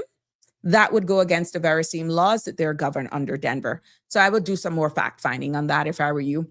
And if it's actually happening within whatever organization you are actually telling me about, it's illegal. Bottom line, it's illegal. In my research and also preparing for today, I found out that there's some information, maybe a little bit dated, and I'm quite sure it'll be interesting now to see exactly where we stand now in 2026. But based on information that became available to me, I noticed that the chamber position back in, they surveyed their members twice in 2005 and back in 2013. I know it's a while, but just to give you an idea, right? And having been to the Economic Forum week before last Friday, yeah, it's being talked about, okay? But back then, both surveys had shown strong support for allowing businesses to choose to open on Sundays. And pretty much their position at that time, consumers felt that their position was that consumers should have the option, and businesses themselves should have an option. And the market really should determine the demand, meaning if you see Sunday's night worth turning on the lights and having staff man certain positions, then don't open. Let the market determine the demand as to whether or not your business is worth opening, okay? But there was also from this report that they had a raise in question, the choice for who? That was the overarching question when that question came up. Who? Would it be the business owner, the worker, the consumer, or would it be all three? You see where there's a hybrid? It's a hybrid. Because as my WhatsApper commented saying, if you're going to look for premium pay on a Sunday, then your employer may say, I ain't paying you guys, let's lock. But then if consumers demand it and they don't mind paying the differential in accessing that, then that may work out for you. Let me tell you something. Again, it's a vicious cycle and both sides have pros and cons. It is interesting. It is interesting. So if this is definitely the road that we're going, there are a number of legislations that would have to be looked at. Another thing on the plate for any sitting administration who wants to take this on. And at the end of the day, it isn't just a matter of turning a key in a door and says, woo, we're open. It's a matter of changing laws that will reflect this direction. And with that we've already seen, be it legal or not, changing in the country, we will see it. And if our jurisdiction ever decides to allow supermarkets, the ones that are in excess of 4,000 square feet, at least 3 major laws, if they decide to open that up so that they can actually operate, 3 major laws would definitely need to be amended. And that in itself would be the Sunday trade law in itself, because remember, those supermarkets in excess of 4,000 square feet cannot open right now on Sundays. They want to be able to open, that part of the law would have to be rewritten, okay? And the second one is that the Labor Act as well would have to be amended as well. We would have to more even amend the liquor licensing law as well, because they have a number of categories under the liquor license law of what nature of license is a retailer, distributor, even a temporary, an event one. They have a number of categories, but those would require some amendments as well. Good evening, caller. How are you? Welcome back. Good evening, Sabrina, and good evening to your esteemed listeners. Very interesting topic today, religion. Everything and, woven into Sunday trade. And culture. Oh, yeah. It's, issues like this really interest me. See, I went to 2 types of schools, like for my basic education up to grade 12. I went first to a Catholic primary school, where they were a little bit light on the keeping of keeping Sunday holy, and then I went to a boarding school, which was a Seventh-day Adventist boarding school run by some American missionaries, where when Friday comes, and 6 o'clock sunset is approaching, as you know, you now have to start cleaning your dorms. You can't work. You have to finish your cleaning before 6 o'clock, because before once sunset, you finish cleaning and you wash it before sunset. And exactly before sunset, and then you go to church, and then we used to sing these songs. I remember one specifically. Day is dying in the west. Heaven is touching earth with the rest. Yeah. Wait and worship while the night. I won't try to sing it, although I still remember the tune. Yeah, So deja vu. Yeah, And then the way they kept the Sabbath was different. So Saturday you didn't work, and you what did you do on Saturday as well? You went to church and everything. It was just totally different. And then you had missionaries who didn't drink, didn't smoke. So here I was moving from one religion, the Catholic, where they drank and smoke, many of them, and then I go to the other one, is like the other extreme. But it sensitized me to some of the issues. I know in Cayman you've got both Sunday and Saturday worship people, but especially now that there's 1 or 2 other religions coming in. I remember Sandra, featuring the Muslims and saying, "Look, how is your religion different?" and so forth. And we'll have to face this. In Europe, as you know, they faced these issues like if somebody, if the law says you must wear a helmet, how about those sick people, the ones who wear the turban, and they had to go through litigation with that. But what really prompted me to call was the last caller, because she really defined what the difference legal issue. Exactly. Because you see, under the Constitution, Section 11, it guarantees everybody freedom of religion. But as usual, so it says nobody shall be hindered in their enjoyment of the freedom of religion. So the issue that she covered was, well, if they tell you the requirements of the job are that you should come to work on Saturday, why? Because this is a tourist industry. Saturday is a very is no different from any other day. If anything, there's even more activities on for Saturday and Sunday. And if you can't work on that, can you say, well, I've been discriminated against, Right. Now, okay, the fundamental human rights chapter doesn't apply to private business, but let us imagine that you wanted to get a job in government and they told you, well, this particular job, you need to work on Saturday and Sunday. But you see, what the law says is like any right, it has some derogations. It says, for example, nothing in any law done under its authority shall be held to contravene this section to the extent that it is reasonably justifiable in a democratic society, A, in the interests of defense, public safety, public order, public morality, or public health, or B, for the purpose of protecting the rights and freedoms of others. And this was, you might remember this, Sabrina, this was litigated actually in Cayman. Yeah. There was this young man I'll call him a young man, a child really going to school at John A. Campbell Primary School. And the rules in the education regulations, they said that you should cut your hair. Rastafarian. They said you should cut no locks, no dreadlocks. Exactly. And this child was, they came from a Rastafarian family. And he claimed through the father, of course, that, well, look, this is our religion. I can't cut it. But the school insisted, and then it went to court. The child, in the end, ended up losing a term. Finally, they found a solution.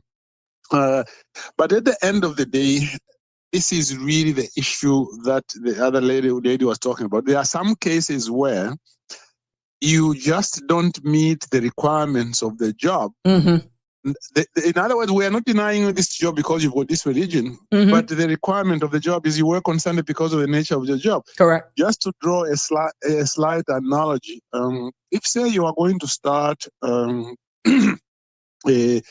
Thai restaurant, I know in Cayman there's at least 2 Thai restaurants. Let us imagine you want to start a Thai restaurant, and you advertise and you say, well, I want somebody who speaks Thai, okay, to come and work in this job. Now, you might get somebody who applies there and says, well, I don't speak Thai, but I know a lot about Thai cuisine and this and that. I've even studied it in university and so on. And then the owner might say, well, look, but I want somebody who speaks the language as well. Now, that kind of discrimination is a discrimination which is allowed. Why? Because you are starting a business which caters to a certain demographic and national, demographic, and so exactly.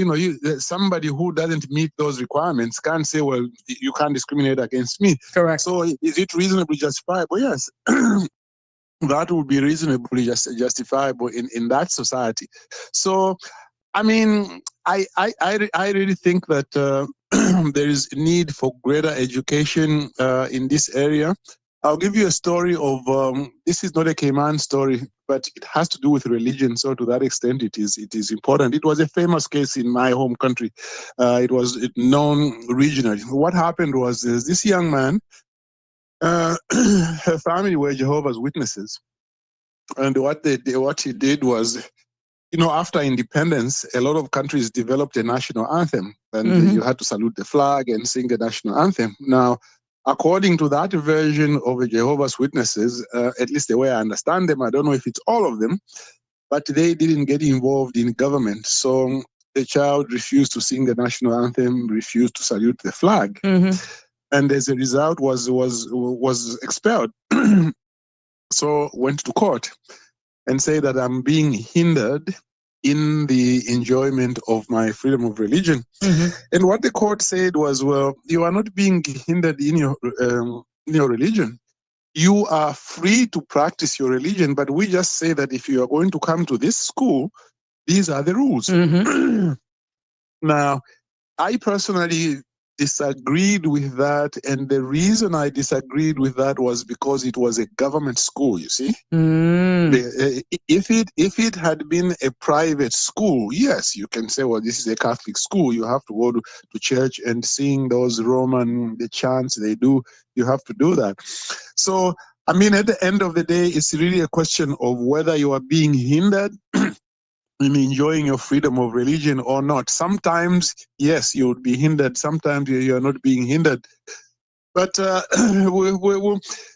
Sunday trading. What are the current problems regarding Sunday trading? Are there still people who have a problem with that? It's a more protection of our tradition. And and when you look at now for the demands of services and being asked, I don't think a lot of people are aware of how extensive the exemption list that continues to be exempted that gives them a choice to open up. So pretty much we're open. If you look at this, and the only ones really exactly, and more were added. But what I'm saying is that the difference in the retail of grocery products, there's only a difference in that line of the square footage of retail space. Oh, yes. If that is removed, then hello. When you look at the 18 sections here, 17 really, to be honest, removing 18 that it says establishment concerned in the provisions of such essential services as many may be prescribed by a cabinet order. If this continues to grow, you might as well just open and extend the square footage of the grocery stores. Because right now, anything over 4,000, that's the only thing that's stopping the big grocery stores from opening is the square footage, if they so choose to do so. But do you know anything, the reason why the square footage was made like a threshold for, being allowed or not being allowed? Back in the day, to be honest, I can't verbatimly go into why, but I think it was from, again, trying to appease everyone. And I remember speaking to Mr. Woody when he was on the show. And remember, there was a time down at the Greenery when they were at remember when they were down at the Strand, they used to open their pharmacy wing, which their pharmacy wing was close to where I think Scotiabank had eventually taken up. And they pretty much only had like a grill pull down the wider part of the store. And the laws were so strict then that I can recall in the conversation, he said that they had to put like a piece of tarp where you couldn't even see inside the grocery store. Like, are you kidding me? Because they had a dispensing, they had a pharmacy in there that you could still go and pick up your basic stuff. But if somebody wanted a chug of milk, let's say some chicken quarters, some thighs and all that sort of stuff, you couldn't get it because they didn't made within that square footage of what they opened on the Sunday. They didn't made provisions. I guess they could have if they wanted to, but there was a problem with just having a grill. Wasn't allowed to people to go in there. It was locked off. But because you could see inside the supermarket, that was used against them. Until eventually they just closed down. And that is from memory of what he shared with us right here. Yeah. Wow. It wasn't that people were allowed to go in. They literally had to block it off. Yeah. You see, this is sometimes the problem that we have with certain rules. Once you make the rule, it goes back to one of my favorite statements: the law was made for man, not man for the law. You want to obey the law and the culture. After all, the Constitution says that Cayman is a Christian nation. By the way, the country I come from as well, it has it in the Constitution as well that Zambia is a Christian nation. So I have no cultural conflict there. Whether I'm in Cayman or elsewhere. Yeah, that's the way. Mr. Balika, I got a direct answer that I'm sharing with you because I went into a rabbit hole there. But the answer to the question, it was to protect the small business stores and mini marts back in the day so that they could secure sales on Sunday and not have them pretty much competing with the bigger supermarkets on that day. Wow. Well, that's what's very well. I would say just as an immediate reaction, it appears to be very, very well reasoned. That's why very often when I read legislation, having written legislation myself, when I read something, before I criticize it, ask for the reasoning. Usually legislation is not just made, you might agree or disagree with, but there's some reasoning. And this one appears to be really something that But could be great. then Yeah, when you look at because- then versus now, as we continue to grow, we're seeing the demands. We're seeing where busting at the seams on Sundays at the mini-marts and all that sort of stuff. Sometimes there's a line pretty much almost to the door to check out in some of the mini-marts, that actually now the square footage, even for those stores that are able to open on that one day, is becoming stretched to the max. So it's a delicate dance. Please note, for full disclosure, I'm not for or against. I am just presenting it to get public feedback. Mm-hmm. Yes, because I mean, well, you have to respect the culture, one, but also clearly here there was also some very good reasoning that went into it, as to why it was done that way. And when you look at the law, it just appears for now, as much as I also don't have really strong views, like I don't have that hard thing that Sunday or the Sabbath is a day of rest. I don't have that. Later on, I became more in the brand of Christianity, which said that so long as you do things to the glory of God, you can do them any day. Now, I'm not quite sure that I'm not quite sure where that in the Bible comes from, but it's all a question of interpretation. But at the end of the day, I mean, it is good that you respect the culture, and sometimes as human beings, there are just certain things we're comfortable with. Just certain things you're comfortable with. You like, if you grew up every Saturday, every Sunday, you get up as a family. It becomes a norm. Clothes. It becomes a norm, and you go out into the street, into your car. The other people are doing the same. It just becomes such a comforting thing, and even sometimes you find, because of that atmosphere that everybody's going to church and coming back to church, it's almost as if you are on your good behavior even without trying. It's really a good thing, but I think a reasonable balance seems to have been maintained in the legislation. But of course, the discussion will continue. Well, let me leave you there, Sabrina, just so that you chime in. Thank you, always willing. And we got another follow-up to that. Yes, it was very relevant back in the 80s and 90s, but the population was 1/3 of what it is now. Full Sunday retail, only a matter of time and closer than we might think. I feel that's where we're headed, which ties into exactly why this conversation came back up today. That's the comment, a follow-up comment. Yeah. A little something which I just forgot is not directly related, but it is related to religion, but not so much Sunday trading. Way back, there have been some countries which have tried to conscript, not so much way back, to try to conscript people and said, okay, fine, we this is conscription now.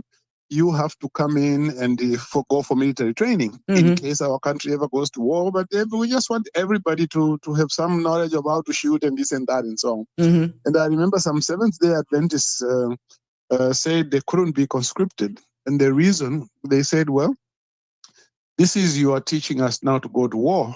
We can't go to war because this is contrary to our religion. So they were told, well, had said in his name during biblical times, and their answer was, well, those who were ordained by God, but this one is not ordained by God, so we can't participate in conscription. We also had cases where exams were fixed on Saturday. And some Seventh-day Adventists said they couldn't sit the exam on Saturday because that would be called breaking the Sabbath. And some people practically ended up sitting the exam and delaying their graduation because they couldn't sit on a Saturday. But there were some who sat and cited that same verse, the law was made for man and not man for the law. Because what are you going to do? You delay your graduation for 1 year, what does that happen? You can't earn some money to be able maybe to pay your tithe and this and that. There were always those kinds of It's arguments. all interpretation. It's a question of interpretation. And I think so long as a society is ready to accommodate people while not breaking the law and continue to sort of like balance the conflicting and competing interests, we should be able to do pretty good. Well, thanks, Sabrina. Thank you. You take care now. All right, Bye-bye. sir. Have a good evening. There we have it. What is your take on this? It's very interesting. And I thank you all for your comments and chiming in on this. And it really added a little bit more of lots of depth, actually. And instead of just pouring on what my research yield and how it's being perceived, sharing some of the stories, your input, of course, actually validated even more. And of course, for those who are sharing, who work in the industry, and sharing their facts, their experience from their perspective of their job title, you are appreciated. And that is why I love this space, because like I said, whether I'm for or against does not matter in this case at the end of the day. I just want to bring these topics because they are actually being had. The reality is there are a lot of businesses as well that are actually operating on this Sunday that are already in breach of the legislation. And at the end of the day, we just need to have a real, honest, upfront conversation. We are indeed changing. Our landscape is changing. Persons' interpretations where religion and respect is a delicate balance. Culture, tradition, and all of that is at stake. Hence, at the beginning, I'm saying as a jurisdiction, we are at the crossroads. Some of the conversations are very hard to have, and you have to be respectful of everybody's actual decision. But as we continue to thrive, as we continue to evolve, as we continue to modernize from legislation to just going along with not necessarily what everybody does, but what's unique, what's best for us? The key to all of that and the answer to that question is your participation, your feedback, letting our powers that be know exactly where you feel. And you know what? The youth, the men and women, our future, their input is critical to this. Critical. What are their thoughts? How do they feel? What are they subscribing to in 2026? It's interesting. And that boils down to the point where all voices matter. All opinions matter when it comes to charting our trajectory for tomorrow. Because I can tell you what, our own survivability, our own existence, continuing to exist, cannot be stagnated, and change is definitely inevitable. Tartarian says that does the chamber want lawyers to go to court on Sundays too? That's a business too, Tartarian. It is alleged that there have been proceedings over the weekend. I have no proof. It has been alleged that there have been cases that has taken place on the weekend. Oh, yes, Denver. Thank you. I saw your comment, you love my dessert. For those who don't misread this, yeah, Denver was one of the lucky ones that tasted my hand at baking, and you're more than welcome. What are you begging again? Oh, well, not begging. Shuling. Let's use the Caymanian terminology. You shuling again or what? You're more than welcome. But I did see your comment.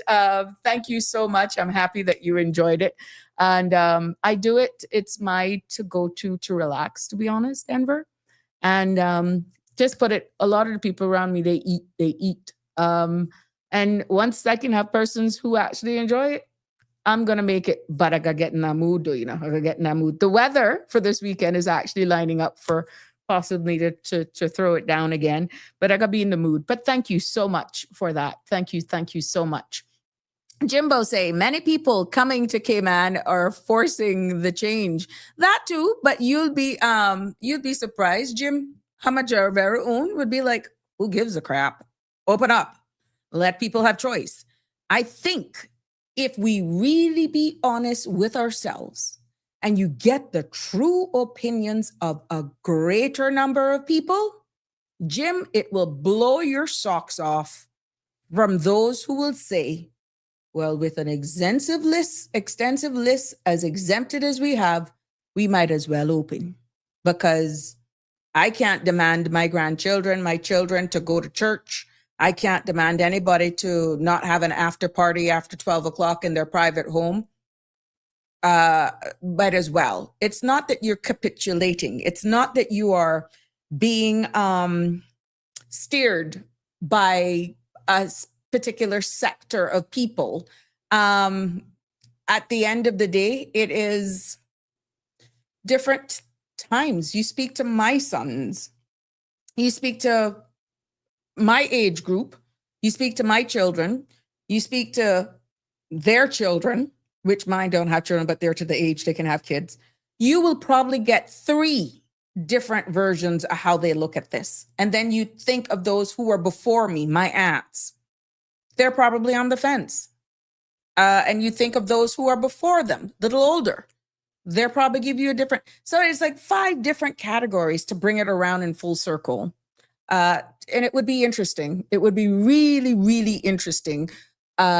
Really what we think of where we're headed when it comes to this Sunday trade. Jim says, Luigi and Sunday Sanders Brown is now we have Denver with Sabrina Speaks. How I get into. Oh, yes. Oh, my God. Yep. Jim looks like Denver's gotten a hook. I hear him shooling, I hear him shooling. That was a Morse code when you're baking again. I got so much out of that, Jim. I got so much out of that. Dean Gillette is saying, so would the liquor premises be able to open early on Sunday? More than likely, if it's relaxed, Dean. Mm-hmm. More than likely, if it is relaxed, that the liquor license would be subject to change as well. Yep, Dean. You're quite right. Well, look, this is not in stone. This is a matter for us to consider. But it's conversations that are being had. And for those of you who are real with what's happening locally, you can see it's only a matter of time. It's only a matter of time. The Sunday trading is caused by tourists. Blame the tourist.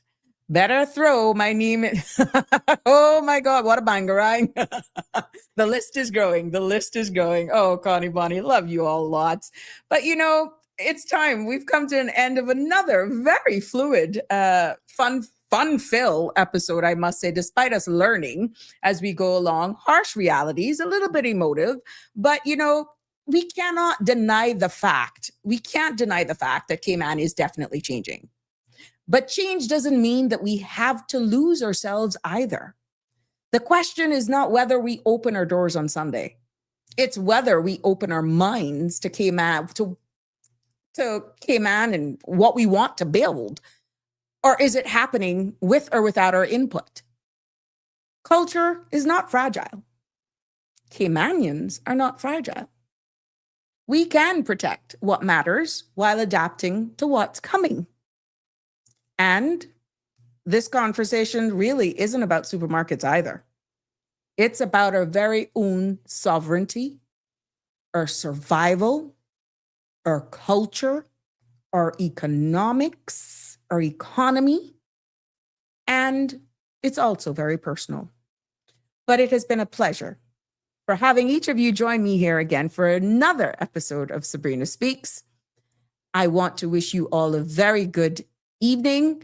And Shelma is still overseas with her husband, braving the cold weather. As a matter of fact, I have to call her when I finish to get an update. I missed, I think, one call from her. I'll get an update and I'll fill you in tomorrow, but she's holding down. It's cold as heck where she's at in Tampa because of what we had, but she's holding the fort down. Thank you, Connie. And I will definitely share the love and thoughts as we be there for Shelma. It has been my pleasure. We have come to an end. I gotta go. Be safe on the roads. Love you lots. Take care until tomorrow. That's a wrap for today's edition of Sabrina Speaks. Thank you for tuning in and for being part of the conversation. Remember, the dialogue doesn't stop here. Stay engaged, stay informed, and most importantly, stay empowered. We'll be back tomorrow at 5 p.m., same time, same place, right here on CMR TV and radio, where your voice matters and your truth is heard. Until then, Cayman, take care of yourself and each other. That's it for today's edition of Sabrina Speaks, where your voice matters, Your story counts, and your truth is always welcome. Join us weekdays from 5 until 6:30 p.m. right here on CMR TV as we dive into the topics that matter most to you. Catch the show live or on demand at cmrtv.com. And don't forget to follow us on Facebook, YouTube, and Instagram so you never miss a moment. Until next time, stay informed, stay engaged, and always speak your truth.